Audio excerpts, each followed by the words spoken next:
الرحمن الرحيم. الرحمن علم القرآن خلق الإنسان علمه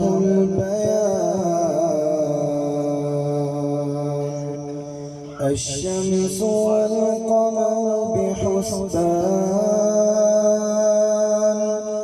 والنجم والشجر يسجدان والسماء رفعها ووضع الميزان ألا تطغوا في الميزان وأقيموا الوزن بالقسط ولا تخسروا الميزان والأرض وضعها للأنام فيها فاكهة والنخل ذات الأكمام والحب ذو العصف والريحان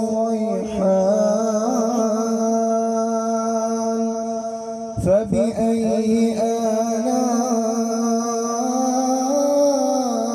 ربكما تكذبان خلق الإنسان من صلصال كالفخار وخلق الجن من مارج من نار فبأي آلاء ربكما تكذبان